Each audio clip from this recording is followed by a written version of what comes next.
Women Inspiring Network, in collaboration with She the People TV, has put together this panel discussion where we have Drishti, Taruni, Kiran Srivastav, and Sukriti joining us today. They'll all tell us a bit about their journey, a little bit about the Women Inspiring Network. It took shape during the lockdown.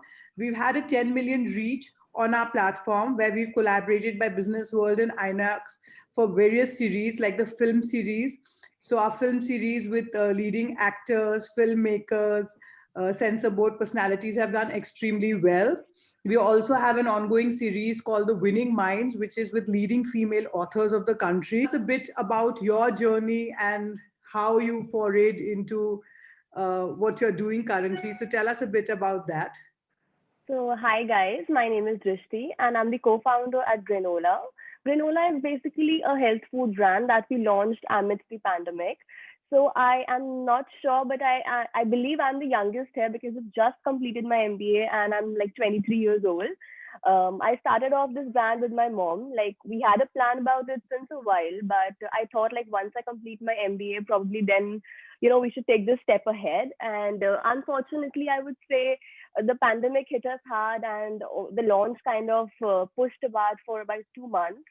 But yeah, here we are. We did not let the spirits die and we started off Granola. Today we're like 5 months old. So I just graduated from the Warwick Business School. I'm actually 22, Drishti, so I'm Oh younger my than God, you. I'm sorry then, No, yeah. no problem. Then I So guess we're all very young people starting off here. absolutely. So I've been working on this product called AI, which is India's first artificial intelligence powered trade advisory that uses sentimental analysis. We've been working on it for the last 2 years, and we've just completed our beta 2.0 testing. Run this company called Molecule Communications. We have founded an award called Fempowerment Women Achievers Awards, which is extremely credible with the United Nations, LinkedIn, a lot of other associations attached to it. I run an NGO for doing skill development for underprivileged women with Mika Singh. It's called Divine Touch Foundation. And I'm also the chairperson for the CFPP Consumer Film Festival. So yes, my journey has been pretty long and pretty tough because I started very early. But yes, we've reached till here right now, as of now. So since we're just talking about what work we are doing, so I'm just talking about that. Yes, wow, that's really impressive. And Sukriti, please tell us a bit about yourself, your role in Gaurav Electricals, the initiatives which you have started. Hi, everybody. First of all, I'm really privileged to be over here with all of these women who've been doing really very well. So about myself, I'm Sukriti and I'm leading this social initiative for Gaurav Electricals called Desh Ka Gaurav. It's fairly recent, so we are just beginning with this. And it's something very close to my heart because this is about bringing the stories of women achievers to the world, especially in the time of COVID and everything. There are a lot of women in our neighborhood who've come out and who have done exceptional things to support their society, their family, and the world at large. Inspiring all of us.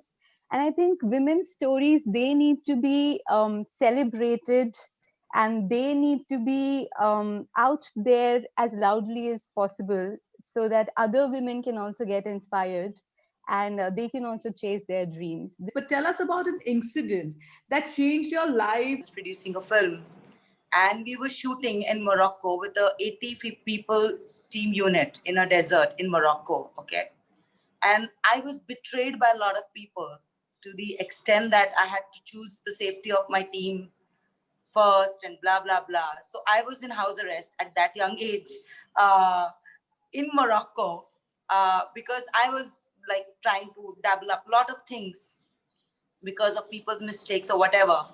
And of course, I had a very dear friend and colleague who supported me and who was there. But being in another country, being betrayed, and then the months that went by after that in Bombay, trying to, get back, fight back for the right, taught me one thing very important as entrepreneurs.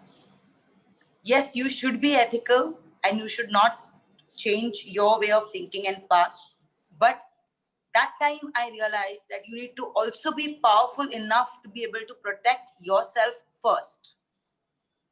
So from that incident, I learned, and which I would tell to everyone, that you also need to have your safety net around as an entrepreneur, because a lot of people are dependent on you.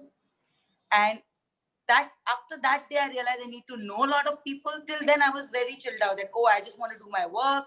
My work will speak for myself and my talent is enough. But no, as an entrepreneur, you need to be strong enough to be able to protect yourself. Dalalchira actually co-founded a retail brand. So what we did there was we tried to bring the European Western wear to India for the Indian women, but with the Indian requirements. So less see-through or not deep necks or certain, cottons or linens that would be good for our climate.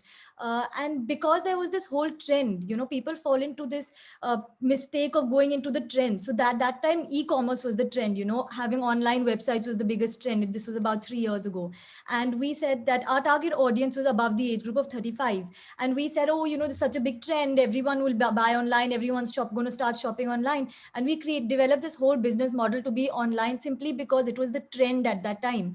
And we realized over the next few months that, it's not true, because our target audience is still not there. It might be a trend, but our target audience doesn't actually feel that that's the most convenient way to shop. And so the entire business model had to be shifted from online to offline. So that's a mistake, I feel. People fall into trends without realizing how viable it might actually be. When you're starting off, when you start, okay, this gifting trend is going great. Like you say, the trend is going great. So you're going to do this. You will introduce Diwali gifting, you'll introduce Rakhi gifting. But what actually goes into it is much more difficult than what seems outside.